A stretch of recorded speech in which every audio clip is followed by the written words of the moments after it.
Espace TV, le 22h.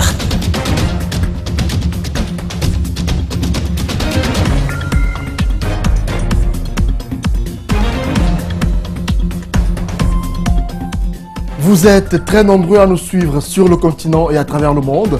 Merci pour la fidélité. Bonsoir à toutes, bonsoir à tous.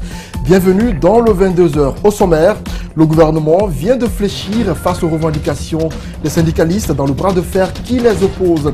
Il accepte de payer les 40% longtemps réclamés en écourtant l'échelonnement. Les syndicalistes gardent leur réponse pour ce samedi. Les enseignantes du supérieur plaident pour le renforcement de la formation des filles et des femmes au master et au doctorat. Cet appel semble avoir touché le département qui entend se pencher sur la question très prochainement. Donald Trump, accro à Twitter, peut-il empêcher ses détracteurs de répondre à ses tweets? 7 d'entre eux ont porté plainte contre le président américain pour les avoir bloqués sur le réseau social. C'est tout pour les titres. Bienvenue. Une fois encore, bonsoir et bienvenue dans ce journal. Commençons par cette information triste en bref qui nous vient de la cimenterie. Un homme a trouvé la mort dans des violences qui ont éclaté ce matin. Nous apprenons de sources policières que l'homme était sur sa moto. Lorsqu'il est tombé dans une embuscade, il aurait été lapidé par des jeunes loupards. Il faut rappeler que des jeunes surexcités ont pris d'assaut les chaussées, brûlant des pneus, une façon pour eux de réclamer la reprise des cours dans les écoles. On parle de dégâts matériels importants avec un minibus qui a été calciné et des blessés. Nous y reviendrons dans nos prochaines éditions d'information.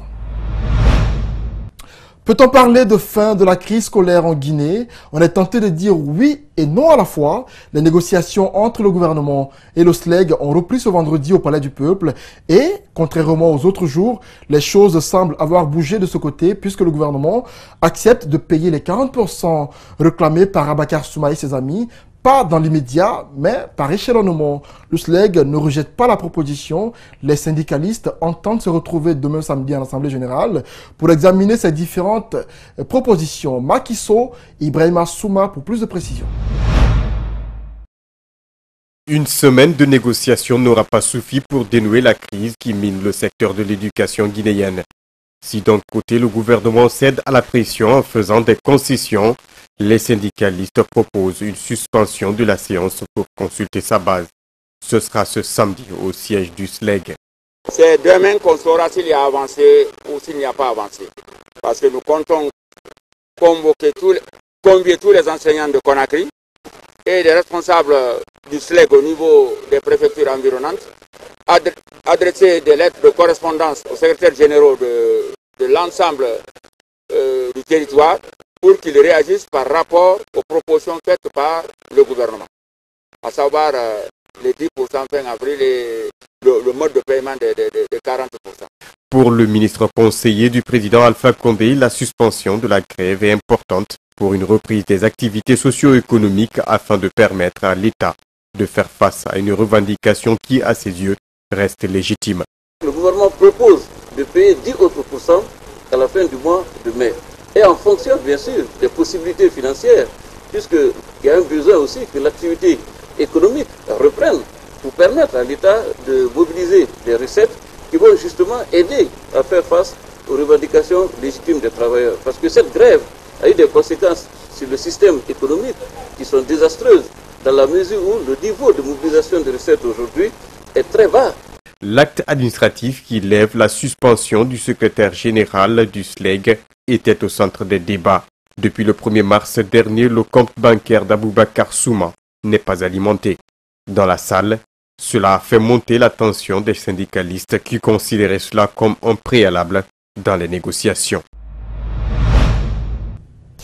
Nous restons dans les couloirs de ces négociations pour écouter les plaidoiries du ministre de l'Unité nationale et de la citoyenneté qui appelle les syndicalistes et le gouvernement à faire prévaloir l'intérêt supérieur de la nation pour qu'enfin les élèves reprennent les cours dans les plus brefs délais. Les propos de Khalifa Gassama Diaby sont recueillis par Macky Sall et Ibrahima Souma. Dans la recherche des solutions, quand on est face à des problèmes, il y a une évidence qui s'impose, c'est de faire en sorte que le problème qu'on est en train de régler ne vous en crée pas d'autres plus graves.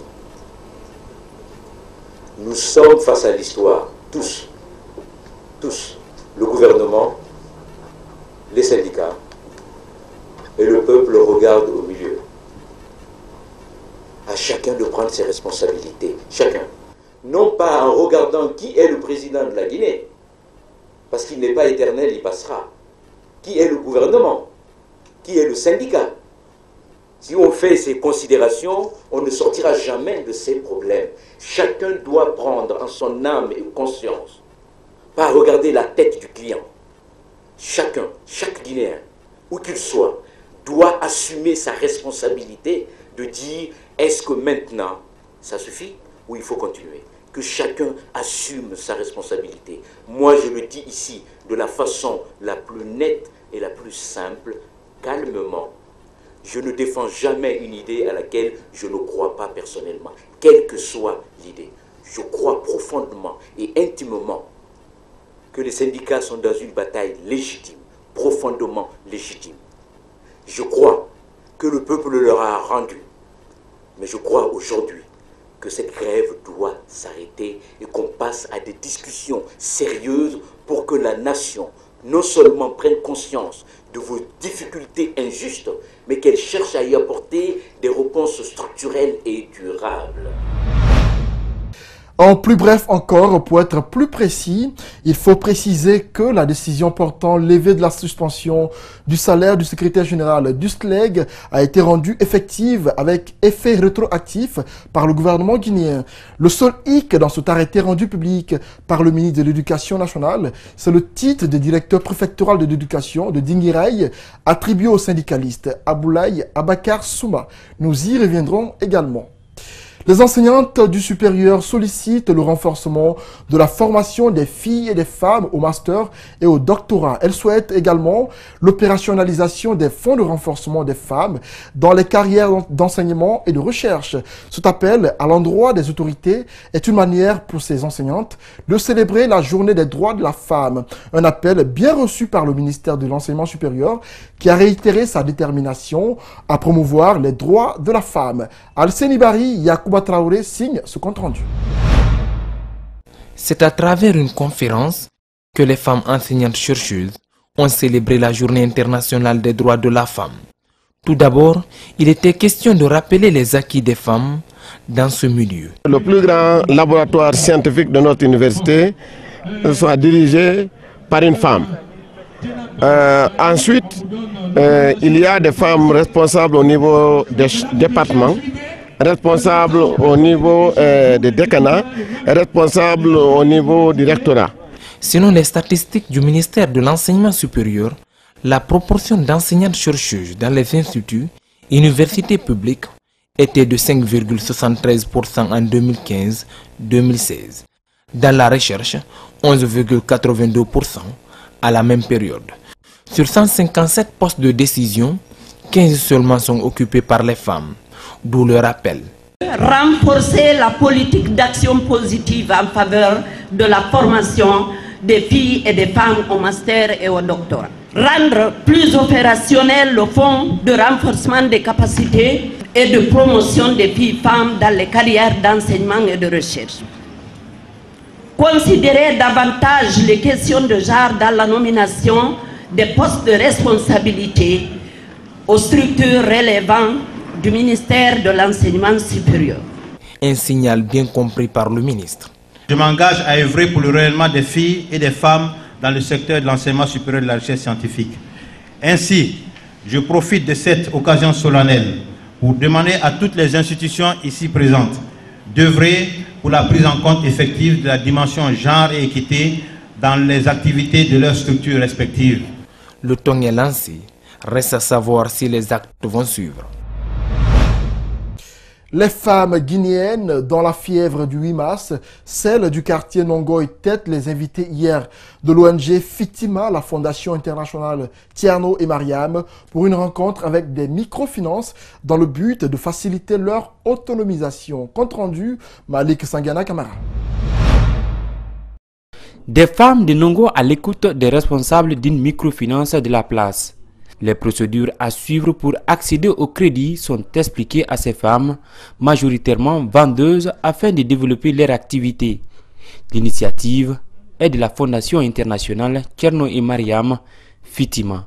Nous nous sommes dit que la meilleure des choses, c'est de permettre une rencontre entre les institutions de microfinance et les femmes du quartier, afin qu'il y ait des échanges. On sait qu'il y a des idées reçues qui circulent.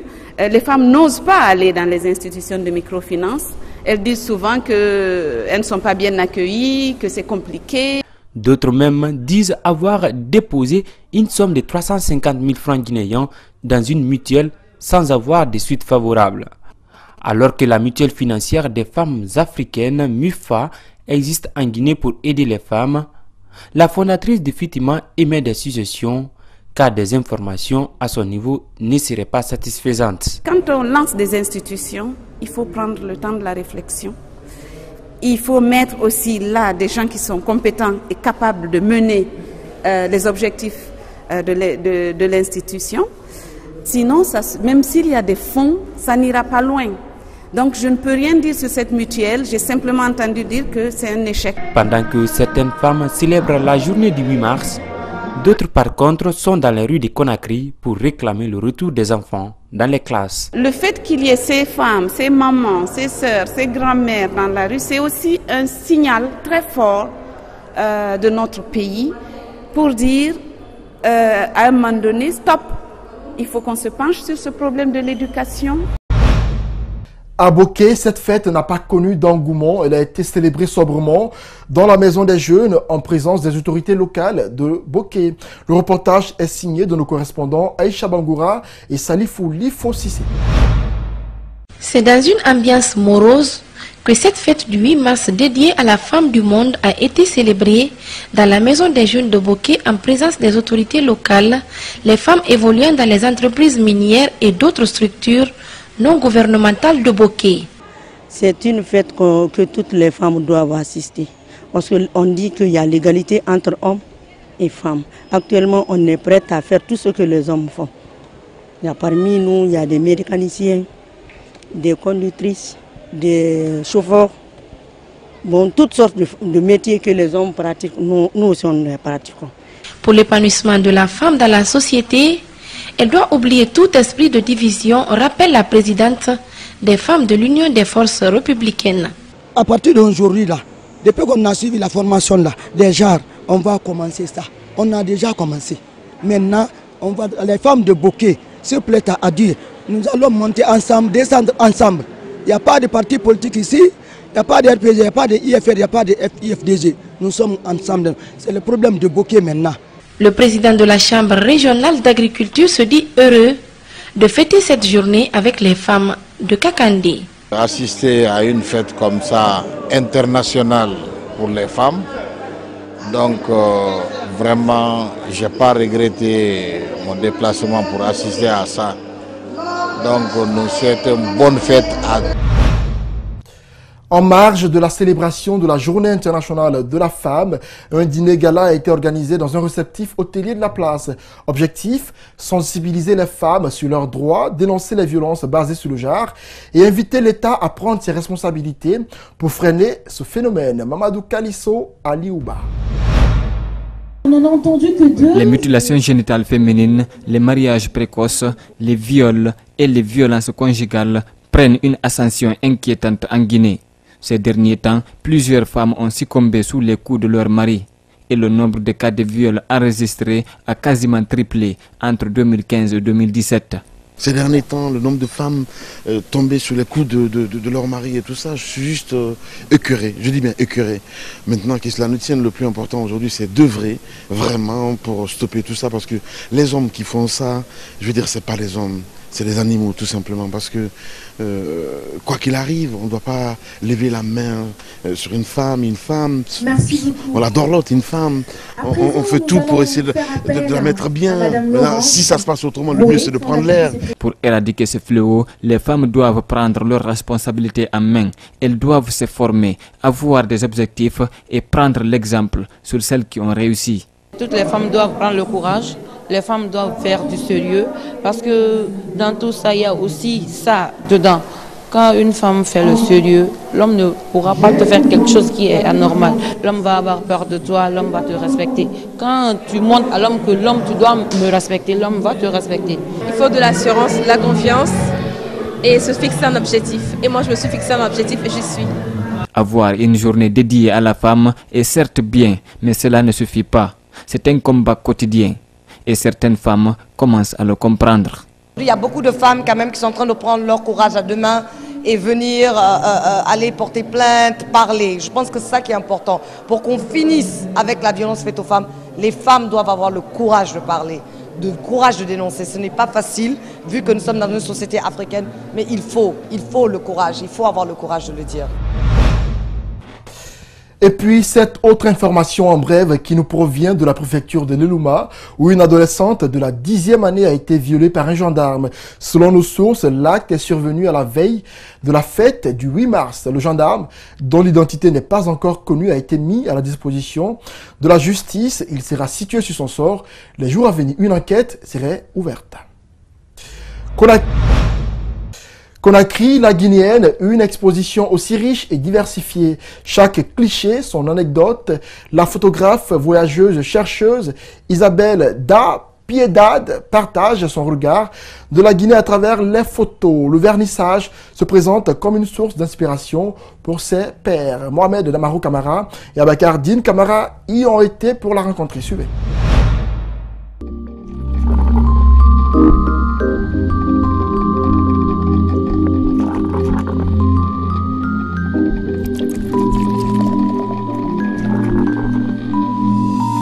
« 40 photos choisies parmi tant d'autres. Chacune d'entre elles témoigne une circonstance, une histoire vécue.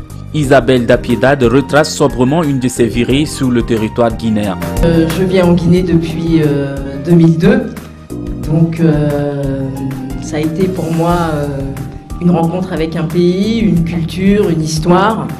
Un moment complètement extraordinaire et qui ne s'est jamais arrêté. Et donc depuis 2002, je viens en Guinée et c'est toujours un grand plaisir.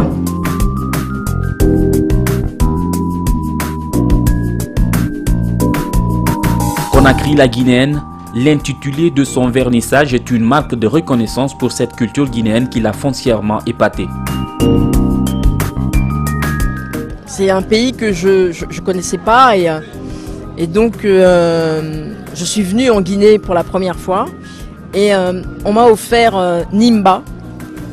Et donc Nimba, c'est le féminin. Et donc, Conakry, la Guinéenne, pour moi, c'était rendre hommage à Nimba et lui donner une place qui, me semble-t-il, est la place que la Guinée lui donne. Une exposition qui sous-tend aussi un partage d'expériences avec son monde.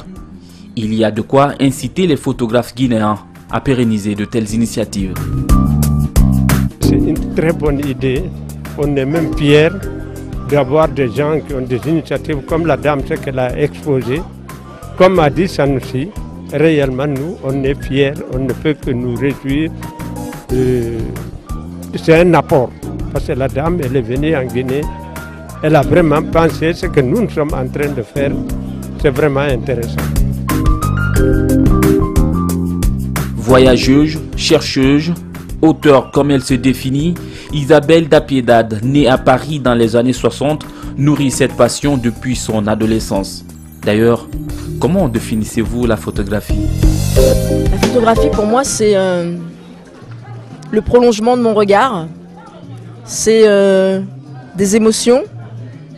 Et c'est une rencontre avec moi et avec l'autre. La localité de Boumouya, Yafraya, disposera bientôt d'un centre de santé. La pose de la première pierre de cet édifice a eu lieu ce mercredi en présence des autorités locales de Dubreka. Le délai d'exécution des travaux est de 6 mois. Idriss Abari, Abakar Din Kamara. Située sur la nationale numéro 3 entre Koubia et Tanene, Yafraya est une localité composée de 6 secteurs. Elle est peuplée de plus de 1000 habitants. C'est pour permettre à ses habitants d'accéder à de meilleurs soins de santé que la jeunesse a initié ce projet de construction d'un hôpital. La population de cette localité se déplace à quelques kilomètres pour se traiter. Donc c'est pour cette raison que nous avons initié de construire ce centre de santé, vraiment pour venir en aide à la population, mais aussi nos villages environnants pour sauver la vie. L'ouvrage sera bâti sur une superficie de 600 mètres carrés. Il sera composé de 12 pièces et de 9 latrines pour un délai contractuel de 6 mois. Nous avons fait d'abord l'étude technique, on a conçu le plan, donc on va les assister techniquement pour l'implantation, l'exécution, superviser les travaux jusqu'à la fin. Donc on a fait un délai de 6 mois. Si éventuellement ils respectent leur accord, pendant les 6 mois, nous allons rendre le travail. Le coût total de sa réalisation est de plus d'1 milliard de francs guinéens. Un fonds mobilisé grâce aux taxes de 20% versées par les sociétés d'exploitation des carrières de sable de la localité. Notre source, c'est la carrière. On gère la carrière.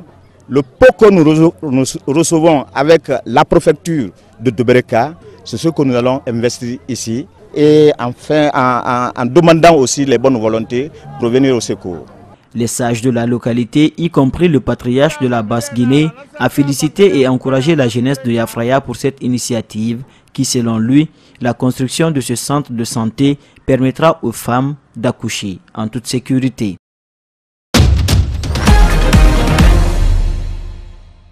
Voilà comment s'achève cette édition d'information réalisée par toute l'équipe rédactionnelle et technique d'Espace TV. Merci à tous ceux qui l'ont suivi. Bon début de week-end chez vous. Au revoir.